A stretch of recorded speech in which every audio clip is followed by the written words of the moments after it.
அவர்களுடைய பங்களிப்பு மிக பெரியதாக ஒரு பங்களிப்பாக அதை எடுத்து இதை தமிழிலே விடுதலை சிறுத்தை கட்சியின் சார்பாக மொழிபெயர்ப்பு செய்யப்பட்டுள்ளது.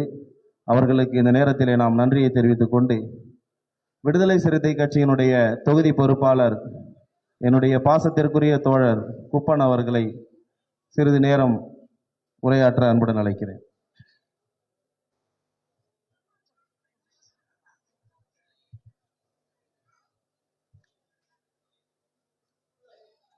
இன்று வரலாற்று சிறப்புமிக்க ஒரு முக்கியமான இந்த மோடியினுடைய சதி வேலையை மூடி மறைத்த அந்த அரசு அதனுடைய உண்மையை 2022 மிக மோசமான ரயில் எரிப்பு நிகழ்வை நடத்திவிட்டு அதிலே நான் குற்றவாளி இல்லை என்று விடுதலையான அந்த மோடியினுடைய சதி வேலையை பிபிசி ஆவணப்படும் மிக தெல்லும் தெளிவாக எடுத்து இப்பொழுது தமிழகத்திலே அதை தமிழிலே மொழியாக்கம் செய்த விடுதலை சிறுத்தை கட்சியுடைய தலைவர் திருமாவளவன் அவர்கள் மிக சிறப்பாக அந்த குழுவை உருவாக்கி இன்று முதலாக அம்பேத்கர் திடல் விடுதலை சிறுத்தை கட்சி அலுவலகத்திலே ஒரு 1000 பேரை வைத்து அந்த ஆவணப்படத்தை அங்கு துவங்கினார்கள். பல தலைவர்கள் வந்து அதை துவக்கி வைத்தார்கள். மிக தைரியமாக கேரளாவிலே முதல்வர் கம்யூனிஸ்ட் கட்சியுடைய முதல்வர் அவர்கள் அங்கு அந்த ஆவணப்படத்தை துவங்கினார். ஆனால் தமிழகத்திலே நம்முடைய அருமை தோழர்கள் அப்பாஸ் அவர்கள் வந்தவாசிலே ஏற்கனவே அந்த ஆவணப்படத்தை துவங்கி இந்த அம்பலத்தை அந்த மக்களுக்கு வெளிப்படுத்தியிருக்கிறார்கள். அதுபோன்று இங்கு நம்முடைய ஐக்கிய முஸ்லிம் இயக்கத்துடைய மாநில தலைவர் ஐயா இங்கு வந்து காலையில் கொடியேற்றி செய்யாறில் இருக்கின்ற அனைத்து கட்சியினுடைய நிர்வாகிகளை அழைத்து இந்த ஆவணப்படத்தை இன்று இங்கு வெளியிட இருக்கிறார்கள். இது உண்மையிலே அந்த படத்தை நான் பார்க்கும்போது மிகவும் வேதனைப்பட்டேன். மிக கொடுமையான ஒரு சம்பவத்தை இந்த மோடி எப்படி இந்த இந்தியாவுடைய மக்களை ஏமாற்றி எப்படி இந்த ஆட்சியை கைப்பற்றுகிறான் என்பதை அந்த ஆவணப்படத்தை பார்க்கும்போதுதான் எனக்கு உடம்பெல்லாம் கொதித்தது. மிக மோசமான படுகொலை. ட்ரெயினிலே இந்து முன்னணி சாமியார்களை வர வைத்து இந்த RSS அமைப்பை விட்டு கொளுத்தி விட்டு அதை இஸ்லாமிய மக்கள் மீது போட்டு ஆயிரக்கணக்கான கும்பலை RSS ரவடி கும்பலை இறக்கி 2000 முஸ்லிம் தலைவர்களையும் முஸ்லிம் மக்களையும் கொடுமையாக அடித்து கொடுமையாக கொலை செய்த இந்த ஆவணப்படத்தை பார்க்கும்போது இவனெல்லாம் இந்த நாட்டை ஆளுகிறான் என்று வெட்கமாக இருக்கிறது. ஒவ்வொரு மனிதனுக்கும் கொதித்து எழுத வேண்டும். இந்த ஆவணப்படம் இந்தியா முழுக்க ஒவ்வொரு கிராமத்திலும் நாம் ஓட்ட வேண்டும். இந்த பிபிசி ஆவணப்படத்திலே மிக தெல்லும் தெளிவாக அவர்கள் ஒவ்வொரு அட்டுழியத்தையும் அவர்கள் செய்த அந்த கொடூரமான கொலையையும் மிக தெல்லும் தெளிவாக எடுத்து கூறியிருக்கிறார்கள். ஒரு IAS உடைய பிள்ளையை அவர்கள் கண்ணெதிரிலே கொலை செய்திருக்கிறார்கள். ஒரு எம்பியை கொலை செய்கிறார்கள். ஒரு ஆளுங்கட்சியில் இருக்கிற MP, காங்கிரஸ் எம்பியை கொலை செய்கிறாங்க. இவ்வளவு ஒரு மோசமான வெறி, இவ்வளவு ஒரு மோசமான வெறியை இந்த ஆவணப்படம் பிபிசி நிறுவனம் மிக தைரியமாக எடுத்து இந்தியா முழுக்க இந்த ஆவணப்படத்தை இப்போது வெளியிட்டுக் கொண்டிருக்கிறார்கள். அதில் நம்முடைய அருமை தம்பி அப்பாஸ் அவர்கள் நீண்ட நாளாக இந்த படத்தை செய்யாரிலே ஓட்ட வேண்டும், அனைத்து கட்சி நிர்வாகிகளை அழைத்து இங்கு ஓட்ட வேண்டும் என்று சொல்லும் போது அதில் இங்கு இருக்கின்ற அந்த RSS அமைப்பு இந்து முனைய அமைப்புகளும் இந்த ஆவணப்படத்தை ஓட்டினால் நாங்கள் முற்றுகை போராட்டம் நடத்துவோம் என்று சொன்னார்கள். அவர்கள் உண்மையிலே தைரியமான ஆம்பளைகளா இருந்தால் இப்பொழுது இங்கே இந்த முற்றுகை போராட்டத்தை நடத்தினாலுடைய விளைவு என்ன ஆகும் என்பது நாங்கள் காலையிலிருந்தே பேசிக்கொண்டுதான் இருந்தோம். ஆனால் அவர்கள் சும்மா இந்த பூச்சாண்டி வித்தையெல்லாம் காட்டிவிட்டு உண்மையை மறைக்க முடியாது. இதை மோடி எப்படி இந்த மக்களை ஏமாற்றி ஒவ்வொரு வங்கி கணக்கிலே 15 லட்சம் போடுகிறேன் என்று சொல்லி ஏமாற்றி இந்த வாக்குகளை எப்படி பெற்றானோ, அவன் ஒரு தலைவன் இந்த இஸ்லாமிய மக்களை விரோதமாக காட்டினால்தான் அவனுக்கு இந்தியா முழுக்க இருக்கின்ற இந்துக்களுடைய வாக்குகளை அவர்கள் சேகரிப்பதற்காகவே ஒரு திட்டமிட்டு இப்படிப்பட்ட கலவரத்தை ஒவ்வொரு மாநிலத்தையும் சாதி கலவரத்தையும் மத கலவரத்தையும் தூண்டுகின்ற ஒரே அமைப்பு பாரதிய ஜனதா கட்சி RSS இயக்கம் என்பதை நீங்கள் கண்டிப்பாக தெரிய வேண்டும். இப்போ தமிழ்நாட்டில் கூட அங்கங்கு பாம் வைப்பு இதையெல்லாம் அவர்கள் செய்துவிட்டு இஸ்லாமியர்கள் மீது பழியை போடுகிறார்கள். எங்கெல்லாம் பெண்களை கற்பழிக்கிறார்களோ அதெல்லாம் பார்த்தா RS காரத கற்பிக்கிறோம். இதெல்லாம் இவருடைய ஒரு சதி திட்டம். இதை அண்ணாமலை இதற்கெல்லாம் துணை போகின்ற அண்ணாமலை, வீராப்பாக பேசுகின்ற அண்ணாமலை இந்த BBC ஆவணப்படத்துக்கு என்ன கூற முடியும்? ஆகையால் ஒட்டுமொத்த மக்களும் இந்த BBC படத்தை பார்த்துவிட்டு நீங்கள் வருகின்ற அந்த பாராளுமன்றத்திலே அவர்களை வாக்கு வங்கி அவர்கள் இந்த நாட்டை மீண்டும் ஒரு முறை இந்த நாட்டை ஆண்டால் உண்மையிலே இந்த நாடு அழிந்துவிடும். ஏனென்றால் இப்போது பார்க்கும்போது அவருடைய சதி வேலைகளை நாம் நினைக்கும் போது ரொம்ப வேதனையாக இருக்கிறது. எப்படி பாருங்க, அவர்கள் கொண்டு வந்த சட்டங்கள் எல்லாம் இந்த மக்களுக்கு முழுக்க எதிரான சட்டங்கள். அந்தானிக்கும் அம்பானிக்கும் இவர்கள் தாரவாத்து இந்த நாட்டை கொடுத்து விட்டு முற்றிலும் அனைத்து வளங்களையும் அவர்களுக்கு தாரவாத்து கொடுத்து கொண்டிருக்கிறார்கள். ஆகையால் தோழர்களே, இந்த மோசமான இவர்கள் சதி வேலையை இப்போது இந்த ஆவணப்படத்திலே அதுக்கு மோடிதான் குற்றவாளி என்பதை இங்கு BBC ஆவணப்படம் நிரூபித்திருக்கிறது. அங்கிருக்கின்ற உச்ச நீதிமன்றம் அவர்கள் மோடிக்கு இதிலே நிரபராதி என்பதை தீர்ப்பு வழங்கியதை கண்டு வேதனை அடைகிறோம். ஆகையால் தோழர்களே, இந்த படத்தை நீங்கள் பார்ப்பதற்கு அதிகமான நேரம் இருப்பதால் வாய்ப்புக்கு நன்றி கூறி விடைபெறுகிறேன். நன்றி, வணக்கம்.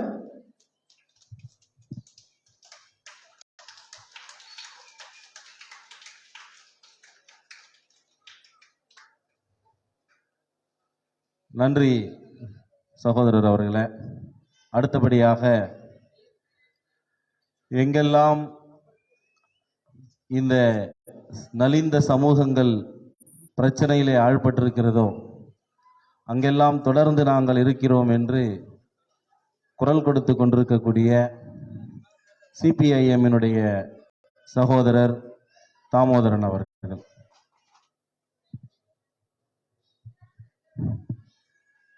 அன்பிற்கினிய இந்த நிகழ்வுடைய ஏற்பாட்டாளர் அவர்களே, இந்த ஆவணப்படத்தை பார்க்க வந்திருக்கிற அனைத்து சகோதர சகோதரிகளே, உங்கள் அனைவருக்கும் மார்க்சிஸ்ட் கம்யூனிஸ்ட் கட்சியினுடைய மாலை நேர வணக்கத்தை தெரிவித்துக் கொள்கிறேன். இது ஏதோ 2000 ஆரம்பித்தது மட்டுமல்ல. அடிமை இந்தியாவிலே RSS இயக்கம் என்பது அன்றைக்கே இந்து முஸ்லிம் மத வேறுபாடுகளை புகுத்தி இந்த நாட்டை பிளவுபடுத்துவதிலே முன்னின்றது. அடிமை இந்தியாவிலே பிரிட்டிஷ் ஏகாதிபத்தியத்திற்கு சேவை செய்தவர்கள், இந்த நாட்டை காட்டிக் கொடுத்தவர்கள். அது மட்டுமல்ல, சுதந்திரத்துக்கு பின்னர் மகாத்மா காந்தியை படுகொலை செய்த கோட்சே அவர்கள் கையிலே இஸ்லாமியருடைய பெயரை பச்சை குத்தி கொண்டிருந்தார். ஏன்? அப்போது ஒரு இந்து முஸ்லிம் கலவரத்தை உருவாக்க திட்டமிட்டவர்கள். அது மட்டுமல்ல, மண்டல் கமிஷனை நாட்டில் அமல்படுத்திய போது அத்வானி ரத யாத்திரை சென்ற இடங்கள் பூரா முஸ்லிம்களை தாக்கப்பட்டார்கள். ஆனால் அன்றைக்கு இருந்த கம்யூனிஸ்ட் கட்சியினுடைய அரசாங்கங்கள், அது மேற்கு வங்கத்திலே, கேரளாவிலே, திரிபுராவிலே சிறுபான்மை மக்களை காப்பாற்றிய இயக்கம் செங்கோடி இயக்கம். அதே போன்று குஜராத் கலவரத்தின் போது கூட அந்த கம்யூனிஸ்டுகள் எங்கே வலுவாக இருந்தார்களோ அங்கெல்லாம் சிறுபான்மை மக்கள் காப்பாற்றப்பட்டார்கள் என்பதை நீங்கள் மனதிலே இருத்த வேண்டும். வரக்கூடிய காலம் என்பது 2024 என்பது நமக்கு கண்கூடாக தெரிகின்றது. இது ஏதோ மீண்டும் ஒரு இந்த நாட்டை ரத்த கலரியாக்கி மீண்டும் பார்லிமெண்ட்ல இடம் பிடித்து ஜெயிக்க வேண்டும் என்று அவருடைய கனவு காண்கிறார்கள். அந்த கனவை சிதைக்க இந்த ஆவணப்படம் நமக்கு உதவும். இந்த ஆவணப்படத்தை மீண்டும் மீண்டும் நம்முடைய குழந்தைகளுக்கும் பெற்றோருக்கும் பிள்ளைகளுக்கும் இளைஞர்களுக்கும் காட்டி இந்த நாட்டிலே உண்மை முகத்தை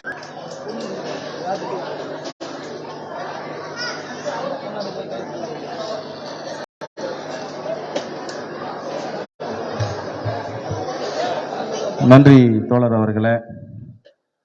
அடுத்தபடியாக ஜமாத்தே இஸ்லாமிக் ஹிந்துடைய மாநில நிர்வாகியும் செய்யாறு அல்லமின் பள்ளிவாசல் அறக்கட்டளையினுடைய தலைவரும் செய்யாறில் வழி தவறி சென்ற பல்வேறு இஸ்லாமிய இளைஞர்களை இஸ்லாத்தின்பால் ஒரு கட்டமைப்பை உருவாக்கி செயல்பட வைத்துக் கொண்டிருக்கக்கூடிய எங்கள் பாசமிகு தலைவர் சையது அகமது ஹுசைனி சாஹிப் அவர்களை சிறிது நேரம் உரையாற்றுமாறு அன்புடன் அழைக்கிறேன்.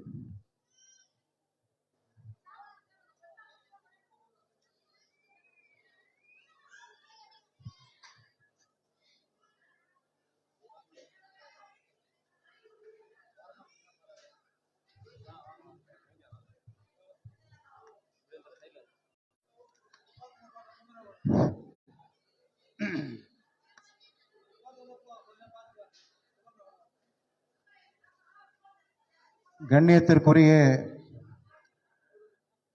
அருமை பெரியோர்களே, தாய்மார்களே, இளைஞர்களே,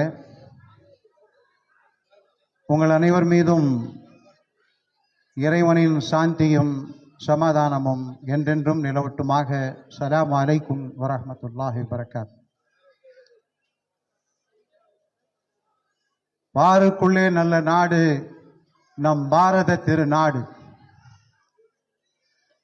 இந்த நாட்டினுடைய அருமை பெருமையெல்லாம் உலகம் அறிந்த ஒன்று. சாரே ஜஹான் சே அச்சா ஹிந்துஸ்தான் ஹமாரா. இந்த நாட்டினுடைய மிகப்பெரிய ஒரு பலம், மிகப்பெரிய ஒரு பெருமை என்னவென்று கேட்டால் அதுதான் ஜனநாயகம். இந்த நாட்டில் வாழுகின்றவர்கள்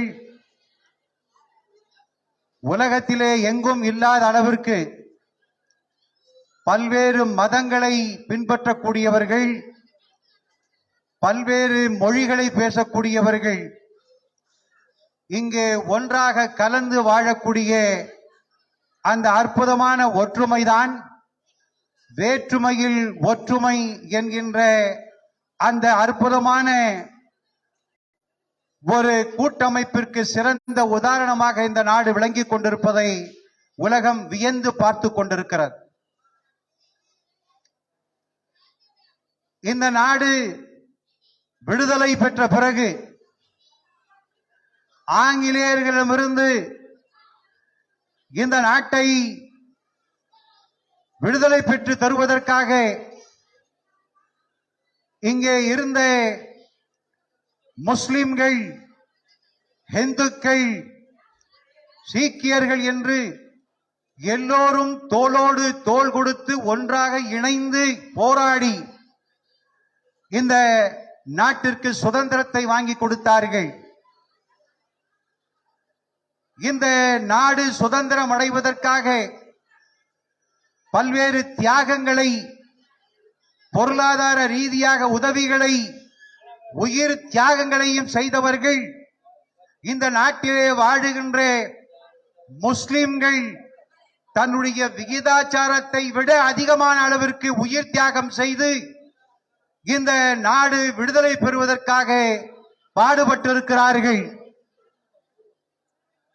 இந்த நாட்டை இறுதியாக ஆண்ட பகதூர் ஷா ஜஃபர் என்கின்ற அந்த முகலாய மன்னர் ஆங்கிலேயர்களால் நாடு கடத்தப்பட்ட பொழுது அவன் இங்கிருந்து செல்லுகின்ற பொழுது எதை கொண்டு சென்றார்? அவர் இந்த நாட்டினுடைய மண்ணை அவர் எடுத்து சென்றார். அவர் சொன்னார், நான் வெளிநாட்டில் இறந்து விட்டால், என்னை புதைத்தால் இந்த இந்திய நாட்டு மண்ணை என்னுடைய அந்த கபரிலே போட வேண்டும் என்று சொன்னார். அந்த அளவிற்கு இந்திய நாட்டை நேசித்தவர்கள் முஸ்லிம்கள். இந்த நாடு விடுதலை அடைவதற்காக பல்வேறு உயிர் தியாகங்களை செய்தவர்கள் முஸ்லிம்கள். இந்த நாட்டிலே இந்துக்களும் முஸ்லிம்களும் அண்ணன் தம்பிகளாக தொப்புள் கொடி உறவுகளாக வாழ்ந்து கொண்டிருக்கிறார்கள். இதுதான் இந்த நாட்டினுடைய மிகப்பெரிய பலம், இந்த நாட்டினுடைய மிக பெரும் பெருமை. ஆனால் அந்த ஒற்றுமைக்கும் பெருமைக்கும் கடந்த சில ஆண்டுகளாக, குறிப்பாக ஒரு 10-15 ஆண்டுகளாக மிகப்பெரிய சோதனை வந்திருக்கிறது. இந்த நாட்டிலே வாழுகின்ற முஸ்லிம்கள் அவர்கள் பயங்கரவாதிகள் என்றும் தீவிரவாதிகள் என்றும் அவர்கள் இந்துக்களுக்கு எதிரிகள் என்றெல்லாம் பொய்யான பிரச்சாரம் கட்டவிழ்த்து விடப்பட்டிருக்கிறது. இங்கே வாழுகின்ற முஸ்லிம்கள் தன்னோடு இருக்கக்கூடிய இந்துக்களை தங்களுடைய தொப்புள் கொடி உறவுகளாக நினைக்கக்கூடியவர்கள். அவர்கள் ஒருபோதும் இந்து சகோதரர்களை எதிரிகளாக பார்ப்பதில்லை. இதுதான் உண்மை. ஆனால் இங்கே இருக்கக்கூடிய மிக சிலர், மிக சொற்பமானவர்கள், அவர்களுக்கு இந்த நாட்டிலே அதிகாரம் வேண்டும் என்பதற்காக அவர்கள் வெறுப்பு பிரச்சாரத்தை கட்டவிழ்த்து, பொய் பிரச்சாரத்தை கட்டவிழ்த்து, வெறுப்பு விதைகளை விதைத்து அவர்கள் வகுப்பு கலவரத்தை அறுவடை செய்து கொண்டிருக்கிறார்கள். இன்றைக்கு அவர்களுடைய உண்மையான முகம் வெளிச்சத்திற்கு வந்திருக்கிறது. உலகமெல்லாம் இன்றைக்கு இந்த மனிதர்கள், இந்த ஆட்சியாளர்கள், இந்த பாசிஸ்டுகள், இந்த வகுப்புவாதிகள் எந்த அளவிற்கு பொய்யான பிரச்சாரத்தை கட்டவிழ்த்து அவர்கள் இந்துக்களுடைய மனங்களிலே முஸ்லிம்களை பற்றிய ஒரு வெறுப்பை வளர்த்துக் கொண்டு வருகிறார்கள் என்பதற்கு 22 ஆண்டுகளுக்கு முன்னால் குஜராத்திலே நடந்த கலவரம் ஒரு மிகப்பெரிய உதாரணமாக உலகத்திலே பார்க்கப்படுகிறது. அங்கே இருந்த இந்துக்களுடைய மனங்களிலே முஸ்லிம்களை பற்றிய வெறுப்பு எந்த அளவிற்கு ஊட்டப்பட்டது என்று சொன்னால், அங்கே ஒரு கலவரம் திட்டமிட்டு கட்டமைக்கப்பட்டது. அதனால் அப்பாவி முஸ்லிம்கள், 2500க்கும் அதிகமான முஸ்லிம்கள் படுகொலை செய்யப்பட்டார்கள். அங்கே ஒரு கர்ப்பிணி பெண், ஒரு கர்ப்பிணி முஸ்லிம் பெண்ணுடைய வயிற்றை கிழித்து அந்த வயிற்றுக்குள்ளே இருக்கக்கூடிய சிசுவையும் அந்த தாயையும் நெருப்பிலே போட்டு எரித்தார்கள் என்ற அளவிற்கு முஸ்லிம்களை பற்றிய ஒரு பொய்யான ஒரு விஷம பிரச்சாரத்தை விதைத்தார்கள். அங்கே அந்த கலவரத்திற்கு பிறகு கம்யூனிஸ்டுகள் அந்த மாநிலத்திற்கு சென்று அந்த கட்சியினுடைய பெண்கள், அங்கே கலவரத்தில் ஈடுபட்ட அந்த பெண்களை பார்த்து கேட்டார்கள், இந்த அளவிற்கு பெண்கள் மீது கொடுமை செய்யப்பட்டதே, அது தவறு இல்லையா என்று கேட்டபொழுது அந்த கலவரத்தில் ஈடுபட்ட பெண்கள் சொன்னார்கள், ஆம், இந்த பெண்களுக்கும் இந்த முஸ்லிம்களுக்கும் இந்த தண்டனை அவசியம் என்று சொன்னார்கள். அந்த அளவிற்கு இந்து பெண்கள், இந்து சகோதரர்களுடைய உள்ளங்களிலே விஷம பிரச்சாரத்தை செய்து விஷ விதைகளை விதைத்து விட்டார்கள். ஆனால் இன்றைக்கு என்ன நிலைமை? என்றைக்கும் பொய் நிலைக்காது என்பதற்கு உதாரணமாக இன்றைக்கு பிரிட்டிஷ் பிராட்காஸ்டிங் என்கின்ற அந்த செய்தி லண்டனுடைய செய்தி நிறுவனம் அன்றைக்கே இந்த கலவரங்களை எல்லாம் படம் பிடித்தது. படம் பிடித்து அதை ஆவணமாக்கி வைத்திருந்தார்கள். இன்றைக்கு அதை வெளியிட்டிருக்கிறார்கள். இன்றைக்கு உலகமெல்லாம் இந்திய நாட்டிலே அப்பாவிகள் எப்படியெல்லாம் கொல்லப்படுகிறார்கள் என்பதை உலகமெல்லாம் பார்த்து அவர்கள் தன்னுடைய எதிர்ப்பை கண்டனத்தை தெரிவித்துக் கொண்டிருக்கிறார்கள். அருமை சகோதரர்களே, சகோதரிகளே, பாபரி மசூதி இடிக்கப்பட்ட பிறகு அதற்கு இந்த குஜராத் கலவரம் எல்லாம் நடந்து சில நாட்களுக்கு பிறகு வாஜ்பாய் அவர்கள், இந்திய நாட்டினுடைய பிரதமர் வாஜ்பாய் அவர்கள் வெளிநாட்டுக்கு செல்லுகின்ற ஒரு வாய்ப்பு கிடைத்த பொழுது அவர் பத்திரிகையிலே ஒரு பேட்டி கொடுத்தார். என்ன சொன்னார்? அதே பாரதிய ஜனதா கட்சியினுடைய தலைவர் அவர் சொன்னார், நான் எந்த முகத்தை கொண்டு வெளிநாட்டிற்கு செல்வேன்? இந்திய நாட்டினுடைய பெருமையெல்லாம் குழி தோண்டி புதைக்கப்பட்டு விட்டது, எந்த முகத்தை கொண்டு நான் செல்வேன் என்று சொன்னார். அந்த அளவிற்கு அவர்களாலேயே தாங்கிக் கொள்ள முடியாத அளவிற்கு கொடுமைகள் புரிந்தவர்கள் இந்த பாசிஸ்டுகள். அவர்களுக்கு அதற்கு பிறகு மன்மோகன் சிங் அவர் வெளிநாட்டுக்கு சென்றார். அங்கே சென்ற பொழுது பிரான்ஸ் நாட்டினுடைய பிரதம மந்திரி கேட்டார், ஒரு பாதிரியாரை அவருடைய குடும்பத்தோடு எரித்தார்களே, இது நியாயமா என்று கேட்ட பொழுது மன்மோகன் சிங் அவர்கள் சொன்னார்கள், எப்படி என்று அவர் கேட்ட பொழுது, நான் வெட்கத்தால் தலைகுனிந்தேன் என்று சொல்லுகிறார். ஆக இந்திய நாடு வேற்றுமையில் ஒற்றுமை என்ற பெருமை மிக்க நாடு. சாரே ஜஹான் சே அச்சா ஹிந்துஸ்தான் ஹமாரா என்கின்ற பெருமைக்கு உள்ளான நாடு, பாருக்குள்ளே நல்ல நாடு நம் பாரத தாய் திரு நாடு என்று பாரதி பாடிய அந்த பெருமைக்குரிய இந்த இந்திய நாடு இன்றைக்கு இந்த நாட்டை ஆளுகின்ற அந்த வகுப்பு வெறியர்கள், வகுப்புவாதிகள், பாசிஸ்டுகளுடைய அந்த நச்சு பிரச்சாரத்தினால் இன்றைக்கு அந்த ஒற்றுமை பாதிக்கப்பட்டிருக்கிறது. இருந்தாலும் நல்லவர்கள் இந்துக்களுடைய 99% மக்கள், இந்த நாட்டிலே இருக்கக்கூடிய பெரும்பான்மை இந்துக்கள் இப்படிப்பட்ட பாசிஸ்டுகளுக்கு ஆதரவு கொடுப்பதில்லை. அவர்கள் என்றென்றும் முஸ்லிம்களோடு சகோதரர்களாக பழகக்கூடியவர்கள். ஆனால் அவர்களுடைய மௌனம், முஸ்லிம்களுடைய வேற்றுமை, பிளவுகள் இன்றைக்கு பாசிஸ்டுகள் வளர்வதற்கு காரணமாக அமைந்திருக்கிறது. எனவே இந்த ஆவணப்படம் இப்பொழுது திரையிடப்படுகிறது. இந்திய நாடு மட்டுமல்லாமல் உலகமெல்லாம் பார்த்திருக்கிறார்கள். இது இங்கே ஏன் திரையிடப்படுகிறது என்று சொன்னால், இந்திய நாடு எந்த திசையை நோக்கி சென்று கொண்டிருக்கிறது, மிகவும் அபாயகரமான கட்டத்தை அது நோக்கி சென்று கொண்டிருக்கிறது. அது தடுக்கப்பட வேண்டும் என்று சொன்னால் நாம் என்ன செய்ய வேண்டும் என்ற ஒரு சிந்தனைக்காகத்தான் இந்த படம் இங்கே ஆவணப்படுத்தப்பட்ட படம் இங்கே திரையிடப்படுகிறது.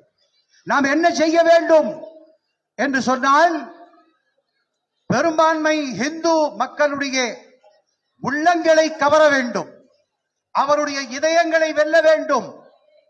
பழிக்கு பழி என்று சொல்லி அவர்கள் செய்ததை போல நாமும் சட்டத்தை கையிலே எடுத்துக்கொண்டு எந்த விதமான தவறான செயல்களில் ஈடுபடக்கூடாது.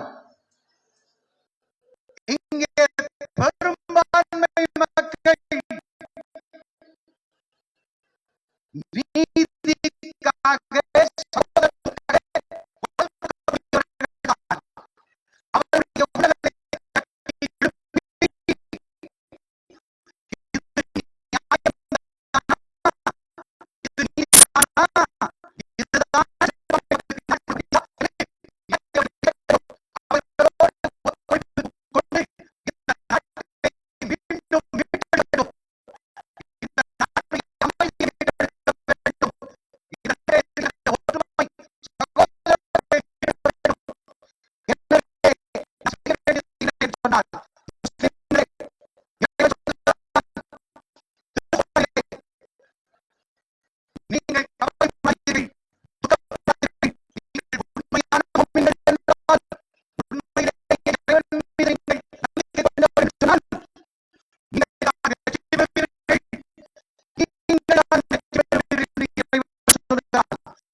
அடுத்தபடியாக ஐக்கிய முஸ்லிம் முன்னேற்ற கழகத்தினுடைய மாநில தலைவரும்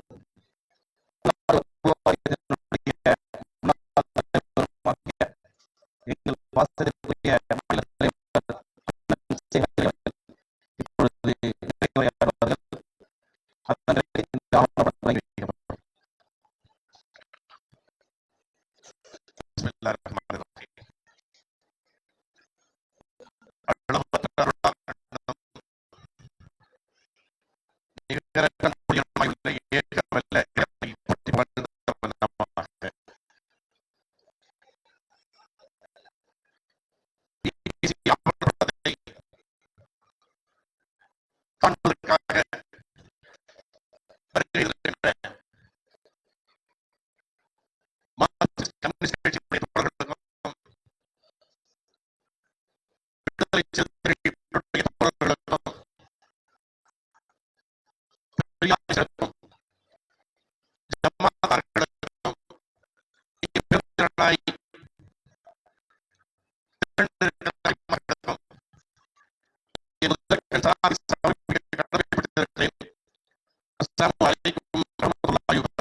சகோதர சகோதரிகளே,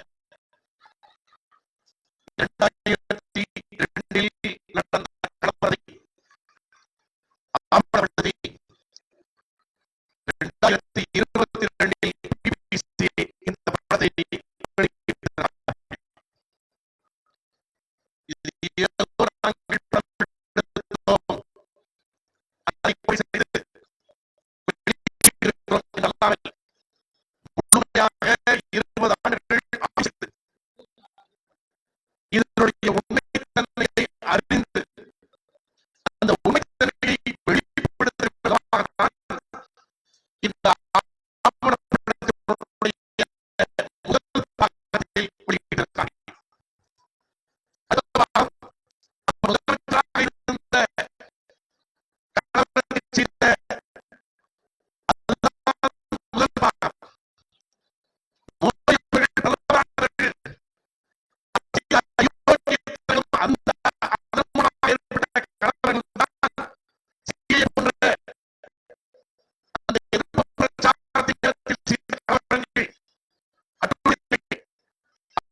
என்றால் அவர்கள் பார்ப்பனர்கள் என்று பிஜேபி காரர்கள் சொல்லுகிறார்கள்.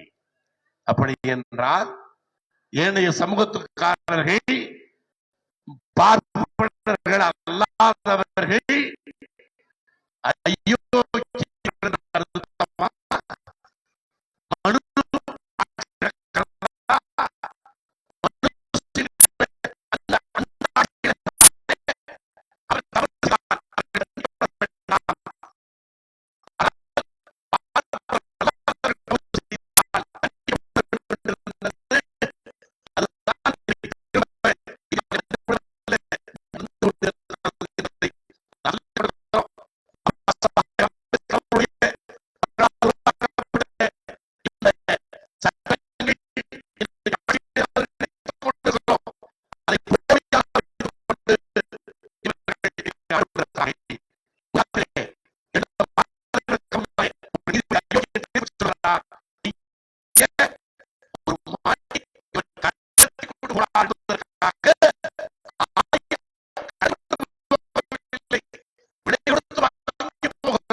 சகோதர சகோதரிகளே,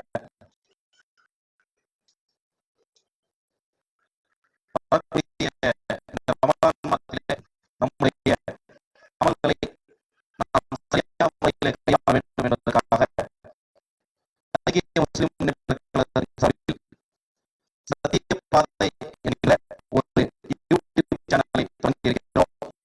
இதை இன்றைய காலகட்டத்திலே நம்முடைய சகோதர சகோதரிகள்